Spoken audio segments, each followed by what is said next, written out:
প্রিয় দর্শক, আমি মোহাম্মদ আলী আরাফাত আপনাদের স্বাগত জানাচ্ছি আমাদের নিয়মিত আয়োজন সম্ভাবনার বাংলাদেশ অনুষ্ঠান। আজকে আমরা যে বিষয়টি নিয়ে আলোচনা করব সেটি হলো বাণিজ্য মেলা। আপনারা জানেন যে একটি দেশের অর্থনৈতিক উন্নয়নের জন্য, একটি দেশের আন্তর্জাতিক এবং ডোমেস্টিক বিজনেসকে ইমপ্রুভ করার জন্য বা প্রমোট করার জন্য বাণিজ্য মেলাগুলো যেগুলো হয় সেগুলোর যে অবদান অপরিসীম। তো বাণিজ্য মেলা বাংলাদেশে বেশ কিছুদিন ধরে হচ্ছে এবং খুবই রিসেন্টলি হয়ে গেল। এই বাণিজ্য মেলা যে সাকসেসফুলি হচ্ছে বাংলাদেশে এবং এটার যে অবদান এবং এটার যে সম্ভাবনা জায়গাটি আছে, বিশেষ করে আমাদের ব্যবসা বাণিজ্যকে প্রসার ঘটানোর ক্ষেত্রে, সেই বিষয়গুলি নিয়ে আজকে আমরা আলোচনা করব। আজকে আমাদের সাথে আলোচনায় যোগ দিয়েছেন জনাব জালাল আহমেদ, ভাইস চেয়ারম্যান, রপ্তানি উন্নয়ন ব্যুরো। আপনাকে স্বাগত জানাচ্ছি। ধন্যবাদ। আমাদের সাথে আরও আছেন জনাব মোহাম্মদ মিজানুর রহমান, চেয়ারম্যান ও সিইও বেস্ট ওয়ে গ্রুপ। আপনাকে স্বাগত জানাচ্ছি। প্রিয় দর্শক, আমরা অনুষ্ঠানের শুরুতেই এই বিষয়টি নিয়ে একটি প্রতিবেদন দেখে নেব।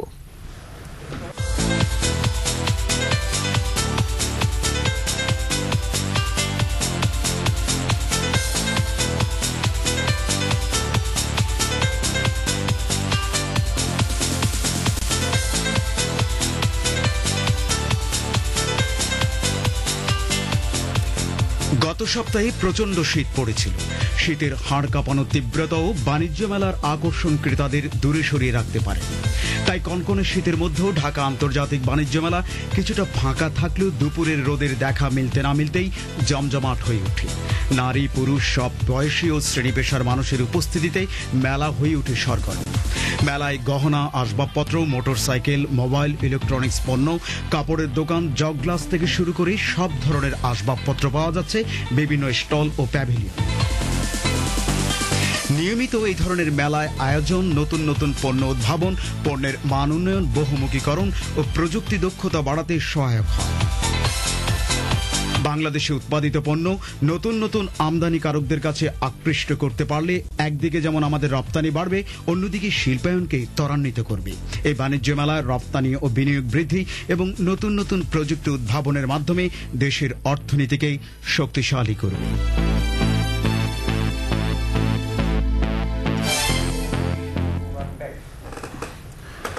দর্শক, আপনারা দেখলেন প্রতিবেদনটি। আমি জনাব জালাল আহমেদ আপনাকে জিজ্ঞেস করব, এই বাণিজ্য মেলার যে পটভূমি এবং এর যে সংক্ষিপ্ত ইতিহাস, এটি যদি আমাদের একটু বলেন। রপ্তানি উন্নয়ন ব্যুরো বাংলাদেশের ট্রেড প্রমোশন বডি, এবং ট্রেড প্রমোশন বডি হিসেবে তার দায়িত্ব হলো বাংলাদেশে এক্সপোর্টকে প্রমোট করা, বাণিজ্যকে প্রমোট করা।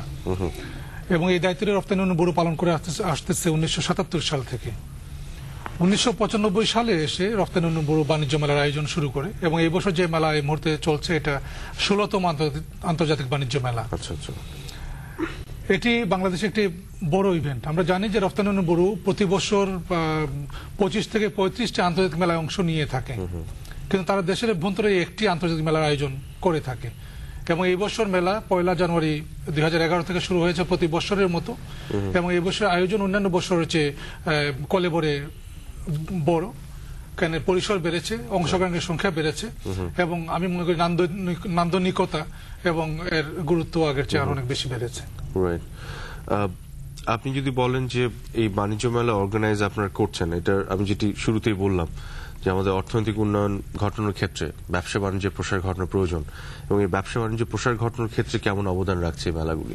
আমি বলছিলাম যে বাণিজ্য মেলা একটা বড় ইভেন্ট, কিন্তু বাংলাদেশের আমরা যদি ট্রেড ক্যালেন্ডার দেখি, বাণিজ্য মেলা একটি বড় ইভেন্ট। এটা জানুয়ারি মাস জুড়ে হয়, এবং বাংলাদেশের বেশিরভাগ ব্যবসায়ী প্রতিষ্ঠান এবং শিল্প প্রতিষ্ঠান তারা অপেক্ষা করে এই একটি মাসের জন্য।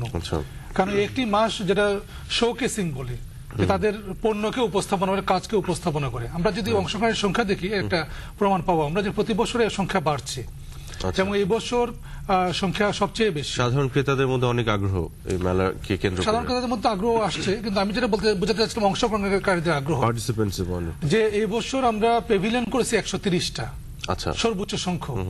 এখানে 72টি আছে প্যাভিলিয়ন, 5টি প্রিমিয়ার প্যাভিলিয়ন, 5টি স্পেশাল প্যাভিলিয়ন, এবং আরো 62টি প্যাভিলিয়ন রয়েছে। 58টি রয়েছে মিনি প্যাভিলিয়ন, এবং 430-এর উপরে রয়েছে স্টল।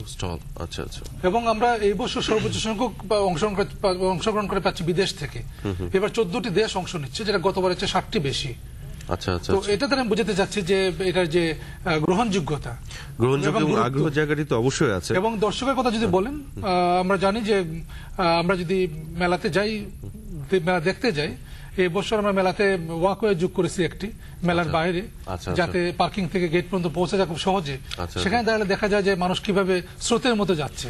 মানুষের অ্যাট্রাকশনটা কোথায়, মানে কি অ্যাট্রাক্ট করে মেলাতে মানুষকে? অ্যাট্রাকশন, এটা নিঃসন্দেহে পণ্য একটি বড় অ্যাট্রাকশন। আমরা জানি যে বন্ধের দিনগুলিতে মেলাতে কয়েক লক্ষ লোক প্রবেশ করে। আচ্ছা আচ্ছা।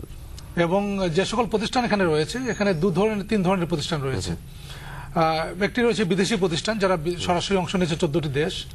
আরেকটি গ্রুপ রয়েছে যারা বিদেশি পণ্য বাংলাদেশে মার্কেট করে। আরেকটি গ্রুপ রয়েছে যারা বাংলাদেশি প্রডিউসার্স, তারা নিজেরাই প্রডিউস করে এবং বাংলাদেশি পণ্য তারা মার্কেট করে। তো এই তিনটা গ্রুপের কাছে কিন্তু প্রচুর কাস্টমার বা ক্রেতা আসে। মেলা প্রথম দিকে যেটা হয়, তারা দেখে যায় এবং শেষ 15 দিন একটা যেটা বলে শপিং স্প্রি, যেটা বলে মানুষ প্রচুর কিনতে থাকে, দু হাতে কিনতে থাকে। আমি এই পর্যায়ে জনাব মিজানুর রহমান, আপনার কাছে জানতে চাবো, আপনি প্রাইভেট সেক্টরকে রিপ্রেজেন্ট করছেন এবং আপনারা পার্টিসিপেট করছেন এই মেলাতে। এই মেলার আয়োজন যেটি হচ্ছে সেটি প্রাইভেট সেক্টরকে কিভাবে বেনিফিট করছে আপনার মনে হয়? আমি প্রাইভেট এন্টারপ্রাইজ হিসেবে আমি আমার প্রোডাক্ট, আমার সার্ভিস এবং টেকনোলজিগুলো কিন্তু আমি ইন্ট্রোডিউস করতে পারছি। এবং এই একটি মাসে আমি আমার প্রোডাক্ট, সার্ভিস, টেকনোলজিগুলো প্রদর্শন করতে পারছি এবং এটা টাফার। এবং আমি একজন প্রাইভেট এন্টারপ্রাইজ যদি এটাকে প্রমোট করতে চাইতাম থ্রু আপনার ধরেন media, communication and other, it could be much more costlier. এছাড়াও যে বিষয়গুলো রয়েছে সেটা হলো আমরা আরো 14টা দেশের প্রোডাক্ট এবং সার্ভিসের সাথে কিন্তু এই গ্রাউন্ডেই আমরা দেখছি যে, যেমন ধরেন অনেক ফার্নিচার প্রোডাক্ট এসছে, অনেক কনজিউমার গুডস এসছে। সেখানে আমাদের দেশে আমরা যারা আপনার দেশের অর্থনীতি নিয়ে মানে প্রডিউসার এবং ইম্পোর্টার যারা আছি, আমরাও কিন্তু একটা জ্যাক পেয়ে যাচ্ছি এবং একটা ইন্টারাকশনেরও একটা ভালো মানে একটা স্কোপ তৈরি হয়েছে। তো আমি এক্ষেত্রে বলবো যে এই ধরনের আন্তর্জাতিক বাণিজ্য মেলায় কিছু কাজ করার আছে। যেমন আমরা শুধুমাত্র কেনা বেচার, স্যার যেটা বলেছেন যে শেষের দিকে খুব কেনা বেচা হয়, তো আমি মনে করি যে কেনা বেচার থেকে আন্তর্জাতিক বাণিজ্য মেলাগুলোকে অ্যাকচুয়ালি একটু অন্য পরিসরে সাজানো উচিত। এটাকে শোকেজ করানো উচিত এবং ইন্টারাকশনের একটা ভালো ক্ষেত্র তৈরি করা উচিত। এবং এই হাড়ি, চুড়ি, মালা, এগুলো বেচা বিক্রি এবং এগুলোর থেকে যদি আমাদের ধরেন প্রোডাক্টগুলোকে আপনার সিলেকশন করা হয়, যে এই ধরনের প্রোডাক্ট আমাদের অর্থনীতির মানে ধরেন যেটাগুলো ডাইরেক্ট বেনিফিট আসবে। যেমন আমি বলছি যে গ্রিন এনার্জি নিয়ে সরকার যে সমস্ত পলিসি আনতেছে, সেগুলো যদি মানে কি কি গ্রিন এনার্জি দিয়ে কিভাবে আপনার আমাদের যে ট্র্যাডিশনাল এনার্জি আছে এগুলোকে সাপ্লিমেন্ট করা যায়, আপনি বলতে যাচ্ছেন যেগুলো পটেনশিয়াল বেশি আছে, পটেনশিয়াল মানে ইকোনমিক্যালি আমাদের ইকোনমিক ডেভেলপমেন্টে কন্ট্রিবিউট করতে। এবং আপনি সারা বিশ্বে দেখবেন তাই হচ্ছে। কিন্তু সাংহাইয়ে যে ওয়ার্ল্ড এক্সপো হয়ে গেল, সেখানে মান্থ লং তারা কিন্তু বাই অ্যান্ড সেল করে নাই, বাট তারা বাই অ্যান্ড সেলের জন্য তাদের অ্যাড্রেসটা দিয়েছে, আমরা গেছি এবং সেখান থেকে আপনার কিনেছি।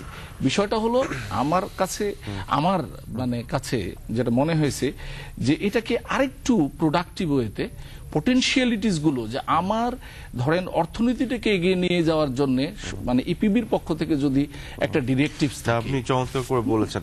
বেসিক্যালি যেটি বলছেন যে একটি তো শর্ট টার্ম একটা অ্যাচিভমেন্টের জায়গা আছে, সেটি হচ্ছে আপনারা খুব কুইকলি অনেক কাস্টমার পেয়ে যাচ্ছেন, রেজিস্ট্রেশন করছেন, সেল করছেন। বাট আপনি যে লং টার্ম যে অ্যাচিভমেন্টের জায়গাটি বা সম্ভাবনার জায়গাটি যেটি আপনি আইডেন্টিফাই করেছেন, পয়েন্ট আউট করলেন, আমার মনে হয় সেটি নিয়ে ফোকাস করা একটা চমৎকার সাজেশন এসছে আপনার কাছ থেকে। আমি এই বিষয়টি নিয়ে জনাব জালাল আহমেদ আপনাকে প্রশ্ন করতে চাই। অর্থনৈতিক উন্নয়নের জন্য ব্যবসা বাণিজ্যের প্রসার ঘটানো ছাড়া আর অন্য কোনো বিকল্প আমরা জানি না, আমাদের জানা নাই। কাজে এই প্রসার ঘটানোর ক্ষেত্রে যে বিষয়টি কন্ট্রিবিউট করছে, সেই বিষয়টিকে আমাদের ফোকাস করা এবং এটিকে চমৎকারভাবে হচ্ছে আমরা দেখছি, কিন্তু এটাকে আরো পরিশীলিত, আরো চমৎকারভাবে অবজেক্টিভ তাকে সেট করে আরো এগুলো যায় কিনা বা এরকম কোন। এখানে 2 বা 3টা বিষয় দেখার আছে। একটা হলো যে যেটা জনাব মিজানুর বলছিলেন যে আমি অবাক হয়েছি সংখ্যা শুনে, আমার ধারণা ছিল না যে 50,000 লোক রেজিস্ট্রেশন করেছেন ওনার প্রতিষ্ঠানে, অর্থাৎ তারা আগ্রহী বেস্ট ওয়্যার প্রোডাক্ট সম্পর্কে। That is a very good number. আমরা যদি সংখ্যা দেখি, ভিজিটর দেখি, এই এক মাসে বাণিজ্য মেলায় মোর দেন 3 মিলিয়ন ভিজিটর আসে। মানে কমপক্ষে 30 লক্ষ মানুষ তারা আসবে কমপক্ষে, এটা 50 লক্ষ হতে পারে পুরো মাসে। It is a huge number. এখানে কিছু প্রডিউসার আছে যারা সরাসরি স্পট অর্ডার পাচ্ছে ফ্রম অ্যাব্রড, বিদেশি বাইরেরা আসতেছে। এটা গত বছরও 25 কোটি টাকার মতো ছিল, এই বছর 25 কোটি টাকা বা তার চেয়ে বেশি হবে, কারণ এই বছর যেহেতু বাংলাদেশে এক্সপোর্ট বাড়ছে এমনিতেও, ফলে হয়তো 25 কোটি টাকার চেয়ে বেশি আমরা স্পট অর্ডার পাবো এই মেলাতে। আর একটা হলো যারা যেটা বললেন যে বিদেশি যারা অংশগ্রহণকারী এসেছেন তাদের প্রোডাক্ট আমরা দেখছি, এবং সেখানে আমাদের কিছু ইম্পোর্টের কিছু ব্যবসাও হবে। যারা করতে পারবে কারুপণ্য, রংপুরের 17 জন এসেছে, তারা সুন্দর। এই ধরনের অনেক প্রতিষ্ঠান আছে যারা প্রচুর ক্রাউড ড্র করতেছেন, তাদের ব্যবসা নিঃসন্দেহে। এটা হলো যেমন যদি আমরা প্রোডাক্টগুলিতে আরো চমৎকার ভাবে সুন্দরভাবে প্রমোট করতে পারতাম, ট্রেডকে একটু পিছনে রেখে। এখানে যেটা হয় যে এখানে শুনলে অবাক লাগবে এটা, যে আমরা যারা প্রডিউসার যারা আবেদন করেছেন স্টলের জন্য, তাদের প্রত্যেককে আমরা স্টল দিতে পেরেছি। আচ্ছা আচ্ছা আচ্ছা। আমার যে টোটাল স্টল তার 70% রাখা হলো ফর ম্যানুফ্যাকচারার। আমি এত দরখাস্ত পাইও নাই, কিন্তু ট্রেডারের দরখাস্ত অনেক বেশি এবং ম্যানুফ্যাকচারার দরখাস্ত কম বলে আমরা কিছু ট্রেডারকে ওখানে অ্যাকোমোডেট করেছি। বাট আপনারা প্রায়োরিটি দিচ্ছেন যারা ম্যানুফ্যাকচারার, তাদেরকে প্রায়োরিটি দিচ্ছি, এটা নীতিগতভাবে। হ্যাঁ, চমৎকার। এবং উনি যেটা বলেন, একটা জিনিস যেটা বললেন যে যেমন গ্রিন প্রোডাক্টস, এইবার আমরা যেটা চেষ্টা করেছি প্রথমবারের মতো আমরা জোনিং করার চেষ্টা করেছি স্টলের মধ্যে। আচ্ছা আচ্ছা। যে গার্মেন্টস প্রোডাক্ট একদিকে থাকবে, লেদার প্রোডাক্টস একদিকে থাকবে। আমরা পুরোপুরি সফল এবার হই নাই, কিন্তু আমরা আশা করি আগামী বছর এই জোনিংটাতে সফল হবো। আমি ওনার কথাটা মেনে আমি মাথায় রাখলাম যে লাইক গ্রিন কর্নার, কারণ যারা এনার্জি সেভিং জিনিস বিক্রি করে বা প্রমোট করে তাদেরকে আমরা একদিকে রেখে দিতে পারি। আর একটা জোনিং যেটা করা সম্ভব বা উচিত, এটা হলো যে পেভিলিয়ন জোনিং। ইলেকট্রনিক্স আমরা যেখানে রেখেছি 3টা ইলেকট্রনিক্স পেভিলিয়ন রয়েছে, সেখানে ভিন্ন একটা পেভিলিয়নও আছে। আচ্ছা আচ্ছা। ফার্নিচার যেখানে আছে 2টা পেভিলিয়ন রয়েছে, 3টা পেভিলিয়ন, কিন্তু অন্য 2টা পেভিলিয়ন অন্য জায়গায়। ফলে আমরা এখানে যদি জোনিং করি দ্যাট উইল ইমপ্রুভ। কিন্তু মেজানুর সাহেব কিন্তু এটা বলেননি, উনি আসলে বলতে চাচ্ছিলেন যেটা যে এই ধরনের প্রোডাক্ট বেস যদি মেলা করি আমরা ট্রেডারদের সংখ্যা কমিয়ে, এটা নিঃসন্দেহে চিন্তা করা যায় যে আমরা শুধুমাত্র যে এই বিষয়টা মাথায় রেখে আমরা মেলা করতে পারি কিনা। উনি সাংহাইয়ের উদাহরণ দিলেন। আমি কিন্তু ট্রেডারের আমি কমাতে বলিনি, মানে আসলে ট্রেডিং এর স্কোপটা থাকতে হবে, বাট ট্রেডিং এ যে প্রোডাক্ট গুলো আনতে হবে, মানে আমার অর্থনীতিতে ভ্যালু অ্যাড করবে কিনা। আসলে আমার আজকে মানে ধরেন অর্থনৈতিক ডেভেলপমেন্টের জন্য আপনার কি কি প্রোডাক্ট আমার দরকার। যেমন আমরা এখন কি দেখছি যে আমাদের গার্মেন্টস ইন্ডাস্ট্রি বা আদার কাজের জন্য এখন কিন্তু ধান কাটার লোকজন পাওয়া যায় না। তো এখন যদি আমরা ধরেন পটেটো তোলার লোকজন পাওয়া যায় না, তো যদি আমরা পটেটো হারভেস্টার আনি বা আমরা ধরেন মানে ধান যে প্যাডি হারভেস্টারটা আনি বা সোয়িং, মানে আমি বলছি যে মোর মেকানাইজেশনের দিকে যদি আমরা নজর দিই, এগুলো তো ম্যানুফ্যাকচারিং আমরা এই দেশে করতে পারবো না, মানে এবং হঠাৎ করে শুরু করা সম্ভব না। এটা অ্যাকচুয়ালি একটা ট্রেডিং হবে। আবার ধরেন যারা কৃষি ক্ষেত্রে যেসব অবদানগুলি রাখছে, আমরা জানি যে আপনি কোনো কৃষি প্রোডাক্ট যেগুলো প্রডিউস করছেন, করার পরে ধরেন যে ইনভেস্টর সেই প্রোডাক্টকে আপনার চ্যানেল ডিস্ট্রিবিউশন স্টাবলিশ করার মাধ্যমে বাজারজাতকরণে সাহায্য করছেন, এবং একটা পর্যায়ে এসে প্যাকেজিং এর মাধ্যমে এক্সপোর্ট পর্যন্ত নিয়ে যাচ্ছেন, তাদেরকে তো ইভেন্চুয়ালি প্রমোট করতে হবে, আনতে হবে, যদিও সেটি কৃষি প্রোডাক্ট, কারণ তাদের এই অ্যাক্টিভিটির সুফল একেবারে গ্রাম পর্যায়ে কৃষকদের ঘরে যাবে। এটাই বলতে চাচ্ছেন যে আমরা যদি যেহেতু এগ্রিকালচারে লেবার মুভমেন্ট করছে ইন্ডাস্ট্রিতে, আমরা জানি আমাদের জিডিপির এখন 50% বা 29% 30% ইন্ডাস্ট্রি থেকে আসতেছে। এটা আগে ছিল না, আগে কৃষি ছিল 80% এক সময়, 57% ছিল এক সময়, কৃষি 20% চলে আসছে। ফলে শ্রমিক যেহেতু মুভ করছে ইন্ডাস্ট্রিতে, তো উনি যেটা বলতেছেন যে মেকানাইজড এগ্রিকালচার, মেকানাইজড এগ্রিকালচার যদি হয়, তারপর আপনি যেটা বলছিলেন যে আমি এগ্রিকালচার প্রোডাক্ট ভিত্তিক, যেন এগ্রো বেসড ইন্ডাস্ট্রিজ, এটা is a very good prospect for Bangladesh in export market. যাদের কোল্ড স্টোরেজ আছে, only the prospect where we can depend for মানে economic freedom of Bangladesh, that is very much to my understanding. প্রিয় দর্শক, আমরা এই পর্যায়ে সাধারণ মানুষ বাণিজ্য মেলা নিয়ে কি ভাবছেন সে বিষয়টি দেখে নেব। জিনিসপত্রের দাম খুব সুন্দর, আমরা চাচ্ছি যে বাণিজ্য মেলা আরো 15-20 দিন বাড়ানো হোক। আমরা মানে এখান থেকে জিনিস কিনে আমরা খুব আনন্দ পাচ্ছি। ফ্যামিলি নিয়ে এসেছি, তাদের খুব আগ্রহ দেখার, এই সঙ্গে এখানে অন্যান্য পণ্যের সঙ্গে বিভিন্ন জিনিস দেখছি। বাণিজ্য মেলায় আসছি আসলে নানান ধরনের জিনিসপত্র কিনতে, এখানে এসে আমাদের ভালো লাগতেছে। হ্যাঁ, এখানে সব ধরনের ক্রেতাই আসতেছে। তারপরে আরো ভালো লাগতেছে যে একখানেই সবকিছু পাচ্ছি। এখানে আমাদের দেশীয় পণ্য সব একই জায়গার মধ্যে পাচ্ছি, যার কারণে বিভিন্ন ডিসকাউন্টের মাধ্যমে আমরা পাচ্ছি, এবং আমাদের অর্থনীতির জন্য এরকম মেলা খুবই ভালো। খুব ভালোই মনে হচ্ছে, কারণ এবার মেলাতে পরিবেশ চলাফেরার মতো খুব ভালো মনে হচ্ছে আমার কাছে। আমি শুধু রাজশাহী থেকে এসেছি শুধু মেলা দেখার জন্যে। কৃষিক্ষেত্রে তো আমাদের কোর কম্পিটেন্স আছে, আমাদের যেটি নাই সেটি হচ্ছে এটা ফরওয়ার্ড লিঙ্কেজ বিজনেসগুলি নাই। সেটিকে যদি আমরা যে মেকানাইজড যেটি কৃষি ক্ষেত্রে যে বিজনেসগুলির কথা আপনি বললেন, কোল্ড স্টোরেজ স্টাবলিশ করার মাধ্যমে এই প্রোডাক্টগুলোকে স্টোর করা, ইভেনচুয়ালি চ্যানেল ডিস্ট্রিবিউশন স্টাবলিশ করার মাধ্যমে বাজারজাতকরণ এবং এক্সপোর্ট পর্যন্ত আমরা যদি করতে পারি, এবং আমরা জানি উন্নত দেশগুলো ইভেনচুয়ালি আমাদের উপর ডিপেন্ডেন্ট হবে, ওরা হয়তো মাইক্রোচিপ প্রসেসর এগুলো বানাতে যাবে। সো এখানে আমাদের একটা অপরচুনিটি জায়গা আছে। এই মেলাতেও কিন্তু যে এগ্রো প্রসেসিং ইন্ডাস্ট্রির যে প্রোডাক্টস, এটা কিন্তু বেশ কিছু প্রোডাক্টস সেখানে আছে, এবং এই মেলা আমরা তো এক্সপোর্ট করতে, আপনি বললেন যে আমরা এগ্রো প্রসেসড ফ্রুট যেগুলো আছে এন্ড ফ্রুটস আছে, আমরা কিন্তু এক্সপোর্ট করতেছি বেশ ইউরোপিয়ান মার্কেটে। আর যেটা আছে যে এই মেলার মাধ্যমে যেটা শোকেসিং এর যে প্রশ্নটা আসলো, যে আমরা যারা ইনভেস্টর আছেন, যারা ব্যবসায়ী আছেন, তারা কিন্তু সারা দেশব্যাপী একটা নেটওয়ার্ক পেয়ে যাচ্ছেন এই মেলার মাধ্যমে। কারণ যারা বিভিন্ন জেলায় চাঁপাইনবাবগঞ্জে একটা নতুন জিনিস নিতে চাচ্ছেন, ইনি মেলায় এসে দেখে কিন্তু ওনার সঙ্গে সরাসরি যোগাযোগ করতেছেন যে এই জিনিসটা আমি চাঁপাইনবাবগঞ্জ নিতে চাই। ফলে এই যে একটা লিঙ্কেজ, বিজনেস লিঙ্কেজ হয়ে যাচ্ছে, that eventually helps in the development of the industry. শুধুমাত্র কিন্তু মানে আপনার দেশের মধ্যে না, আমরা কিন্তু আন্তর্জাতিক একটা নেটওয়ার্কও পাচ্ছি। সেদিন ভুটানের মাননীয় প্রাইম মিনিস্টার আমার প্যাভিলিয়নে আসলেন, ওনারা একটা মানে ইন্টারেস্ট দেখিয়েছে যে আমরা যদি মানে হিল এরিয়াগুলোতে আপনার সোলারটা ইয়ে করতে পারি, যে what sort of assistance you can provide. তো এই যে একটি স্কোপ, মানে আমি বলছি যে ইট ইজ নট মানে very much within the Bangladesh, but আমরা কিন্তু 15টা দেশের মানে ব্যবসায়ীদের যে ইন্টারাকশনটা হয়েছে বা মানে এই লাইনটাতে কিন্তু আমরা কাভারেজের একটা সুযোগ পাচ্ছি। এবং আমি মনে করি যে আন্তর্জাতিক বাণিজ্য মেলার এই যে একটা স্কোপ করে দিয়েছে আমাদের মতো, মানে ধরেন আমি মনে করি যে আমরা লার্নিং মানে স্টেজে আছি, মানে মানে উইথ এ কম্পারিজন টু আপনার ইন্ডিয়া এন্ড আদার নেইবার্স। তো এই আমাদের জন্য কিন্তু এটা অনেক অনেক মানে হেল্পিং আর কি। অ্যাবসলিউটলি না, আমাদের একটি জিনিস যেটা বুঝতে হবে, আসলে আমাদের একেবারে সাধারণ মানুষের জন্য বলছি, যে ব্যবসা বাণিজ্যের প্রসার ঘটানো তখনই ঘটবে যখন ব্যবসা বাণিজ্যের সাথে সংশ্লিষ্ট যারা, তারা একটা পরিবেশ পাবে, এবং এই ইন্টারাকশন বা এইগুলো থেকে যে ভ্যালুটা বের করে নিয়ে আসা, ডিরাইভ করার সুযোগটি পাবেন। চায়নার কথা আপনি বললেন যে ওয়ার্ল্ড এক্সপো যেটা করেছিল, ওরকম একটা জায়গায় আমরা কবে যাব আপনার মনে হয় বাণিজ্য, আন্তর্জাতিক বাণিজ্য মেলা নিয়ে? আমরা তো আমি যেটা মনে করি যে বাংলাদেশের যেটা এক্সপোর্ট বাণিজ্য যদি বলি, এটা রফতানি বাণিজ্য, এটা কিন্তু এখন ভালো অবস্থানে আছে। কারণ গত বছর আপনি জানেন যে বিশ্বের সবগুলি দেশ প্রায় তারা রফতানি বাণিজ্যে নেগেটিভ গ্রোথ ছিল, রফতানি তারা কমে গেছে। বাংলাদেশ হলো 12টা দেশের মধ্যে একটা, যে 12টা দেশ পজিটিভ গ্রোথ ছিল।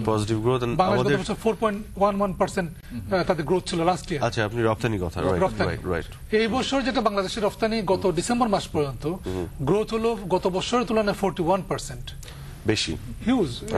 41% ইজ হিউজ, অনেক বেশি। আমরা গত 6 মাসে, ডিসেম্বর 6 মাসে আমরা $10.6 বিলিয়ন এক্সপোর্ট করেছি। এই বছর আমাদের টার্গেট হলো $18.5 বিলিয়ন। ফলে এমন হতে পারে যে আমরা এই বছরের প্রথম $20 বিলিয়ন যে বেরিয়ার এক্সপোর্ট আমরা পেরিয়ে যাব। তো গত বছর আমাদের অর্জন ছিল $16.2 বিলিয়ন। এই বছর যে $20 বিলিয়ন পার হই আমরা, তাহলে $4 বিলিয়ন লাভ এক বছরে, এটা অনেক বড়। এটা ধরে রাখতে হবে আমাদেরকে, এবং এটা কিন্তু কৃতিত্ব কিন্তু বাংলাদেশের যারা উদ্যোক্তা। এই যে আপনি ডেটা বা স্ট্যাটিস্টিক্স দিলেন, এই নাম্বারগুলি যে বেড়েছে আপনি বললেন, তার মানে আমরা ধরে নিতে পারি কিছু মানুষ বাংলাদেশে উপকৃত হয়েছে, কিছু মানুষের জীবনমানের উন্নয়ন ঘটেছে নিশ্চিতভাবে। কিছু জব চাকরি পেয়েছে। মেইন যেটা বলি আমরা প্রাইম মুভার অফ এক্সপোর্ট, যেটা তো গার্মেন্টস, আরএমজি, রেডিমেড গার্মেন্টস। আমরা জানি রেডিমেড গার্মেন্টসে গত বছর আমরা পেয়েছি $12.5 বিলিয়ন। এই বছর আমরা রেডিমেড গার্মেন্টস আমরা $16 বিলিয়ন চলে যাব, $15 বিলিয়ন চলে যাব। এবং সার্টেনলি এই ক্ষেত্রে যারা কর্মরত আছে 3.5 মিলিয়ন যারা কর্মী, তারা তো আপনারা দেখেছেন 2100 টাকা থেকে বা 1600 টাকা থেকে বেতন 3000 টাকা এসেছে। এটা তো এসেছে, এই আর্থিক সুবিধা তারা পাচ্ছে। আরো অনেক ইনডিরেক্ট বেনিফিটও আছে, যারা বেশি আর্ন করছেন তারা বেশি খরচ করছেন। করতেছেন। বেশি খরচ করা মানে কি অন্য কোনো বিজনেস বা invest হচ্ছে কোম্পানিকে, রাইট, তাদের রেভিনিউ বাড়ছে, জি। তার মানে তাদের বেশি জবস ক্রিয়েট হচ্ছে, আরো 5 জন মানুষ এক্সট্রা জব পাচ্ছে। জি। আমার- তো এটা আসলে আমি সামগ্রিকভাবে দেখলে বেনিফিটটা ধরা যায়। স্যার একটু সাপ্লিমেন্ট দিতাম আমি, যে আমাদের যেখানে মানে আমাদের ইন্ডাস্ট্রিয়াল ডেভেলপমেন্ট গুলো কিন্তু রেডিমেড গার্মেন্টস এর উপরে অনেকটা মানে নির্ভর করছে। আসলে এই নির্ভরশীলতাটা কিন্তু আমাদের কমাতে হবে। বিপজ্জনক। আমাদের যে সমস্ত রিসোর্স গুলো আছে স্যার, আমি যেটা বলতে চাচ্ছি যে আপনার আলু যেগুলো আপনার পচনশীল যে প্রোডাক্টগুলো আমরা আসলে প্রডিউস করতে পারছি ইন এ হিউজ কোয়ান্টিটি, দেখা যাচ্ছে যে এটা পর্যাপ্ত পরিমাণ স্টোরেজ মানে না করার কারণে অথবা এর যে ভ্যালু অ্যাড না করার কারণে আমাদের কি হচ্ছে, আমাদের মানে এগুলো কিন্তু নষ্ট হয়ে যাচ্ছে। আমাদের যেহেতু এটা আমাদের নিজস্ব মানে আপনার ধরেন এটা আমরা প্রডিউস করতে পারছি এবং এটার উপরে আমাদের নিয়ন্ত্রণ আছে, আমার মনে হয় যে আমাদেরকে এই পিবি থেকে এখন এগ্রিকালচারের মানে ডেভেলপমেন্ট গুলো যেগুলো আছে এগ্রো বেস ইন্ডাস্ট্রি গুলোর দিকে বেশি করে নজর দেওয়া উচিত এবং এগুলো প্রডিউসিং থেকে শুরু করে আপনার ভ্যালু অ্যাড যত ভাবে করা যায় করে এটাকে এক্সপোর্টেবল করা। আপনি ধরেন আমি তো বলবো যে এরপরেই যে সেক্টরটা আপনার এক্সপোর্টে এগিয়ে আছে তারা হলো আপনার এগ্রিকালচার সেক্টর। মানে যারা আপনার ধরেন আপনি প্রাণ কোম্পানি বলেন, একমি বলেন, এরা কিন্তু অনেক প্রডিউস পার্শ্ববর্তী দেশে কিন্তু এক্সপোর্ট করছে। তো আমার বক্তব্যটা হলো যে আমাদের তো এটা রিসোর্স, আরএমজিটা নির্ভর করছে ধরেন যারা বাই করবে আমরা কিন্তু তাদের চাহিদার উপর নির্ভর করছে এবং অর্থনৈতিক মানে গ্লোবের যেই মানে ডলারের কম বেশির সাথে সাথে কিন্তু আমাদের বাজারটা আপ ডাউন করে। আমি বলছি যে ওই ধরনের ডিপেন্ডেন্সি কমিয়ে আমাদের যে সমস্ত লোকাল রিসোর্স গুলো আছে সেগুলোকে আমরা যদি করি, এবং আপনি দেখবেন আমরা স্বয়ংসম্পূর্ণ কিন্তু এগ্রিকালচারে আমাদের এবং সম্ভবত কিছু এক্সেসও আছে। তো আমার মনে হয় যে স্যারের কাছে স্যারের মাধ্যমে আমি বলতে চাই যে সরকারের একটা পজিটিভ নীতিমালা করা উচিত টু ডেভেলপ আওয়ার এগ্রিকালচার। আমি আপনার প্রথম পয়েন্টটাতে আসতে যাচ্ছি, এটা হলো যে বিপজ্জনক নির্ভরশীলতা on one or two sector. Garments আমাদের একসময় 82% পর্যন্ত ছিল, গত বছর এটা ভালো যে গত বছর 77% নেমে আসছে। এটা ভলিউম কমে নাই, টাকার অঙ্কে কমে নাই, কিন্তু পার্সেন্টেজটা কমে আসছে কারণ জুট এন্ড লেদার ভালো করেছে। এইবার জুট লেদারের সঙ্গে ফ্রোজেন ফিশ ভালো করতেছে এবং আমরা সবাই জানি যে আমাদের শিপ বিল্ডিং ইন্ডাস্ট্রি যেটা নতুন আসছে এটা কিন্তু একটা ভালো সম্ভাবনা রয়েছে। আর আমি একটা ছোট্ট সেক্টরের কথা বলতে চাই এই সুযোগে, এটা হলো যে আমরা উদ্যোগ নিয়েছি ইপিবি থেকে যে 3টা জেলায় 3টা প্রোডাক্টস আমরা বেছে নিয়েছি, মৌলভীবাজার থেকে আতর এবং আগর, বান্দরবনের রাবার এবং সাতক্ষীরাতে মাটির টালি। এই 3টা প্রোডাক্ট নিয়ে আমরা কাজ করতেছি প্রমোশনের জন্য। এবং সর্বশেষ গত সপ্তাহে যে উদ্যোগটা নিয়েছি ইপিবি থেকে আমরা, এটা হলো পাপড়। ইংল্যান্ডের যে 12,000 বাংলাদেশি রেস্টুরেন্টে প্রতিদিন 200 থেকে 400 পাপড় সার্ভ করা হয়, প্রতিদিন 10 লক্ষাধিক পাপড় সার্ভ করে ওই রেস্টুরেন্ট গুলাতে, তার 100% ইন্ডিয়ান পাপড়। আমাদের দিনাজপুরে পাপড় হয়, আমরা দিনাজপুরে সম্ভবত আগামী মাসে আমরা একটা পাপড় মেলা করতে যাচ্ছি। আমরা ইংল্যান্ড থেকে ভারতীয় পাপড়ের নমুনা এনেছি, আমরা একই ধরনের পাপড় উৎপাদনের চেষ্টা করবো যেহেতু ট্রেডিশনাল দিনাজপুর পাপড় করে। আসলে দেখেন এটা কিন্তু ছিল না, আমাদের এখানে পর্যাপ্ত পরিমাণ পাপড় তৈরি করা সম্ভব, কিন্তু সে ধরনের টেকনোলজি, সে ধরনের আপনার মেকানিজম, সে ধরনের ট্রেনিং ডেভেলপমেন্ট এগুলোর দিকে আসলে আমি যারা দিনাজপুরের সাধারণ মানুষ মানে মহিলারা উপকৃত হবে প্রচুর। আমি স্যারকে একটা কথা বলবো যে আমাদের ছোট ছোট অনেক ইন্ডাস্ট্রি আছে যে যাদেরকে আসলে বিনা পয়সায় আপনার ধরেন আন্তর্জাতিক বাণিজ্য মেলায় সুযোগ দেওয়া উচিত। যে বিষয়টা আপনি উঠালেন আমি আপনার সাথে এগ্রি করি যে ওইখান থেকে ওই এক একটা বিজনেস একজন ইন্ডিভিজুয়ালের সাধারণ অর্থে হয়তো বিশাল বড় বিজনেস ম্যাগনেট না, কিন্তু সে যেভাবে সবকিছু করে সেটি কিন্তু একটা বিজনেস কেস হতে পারে।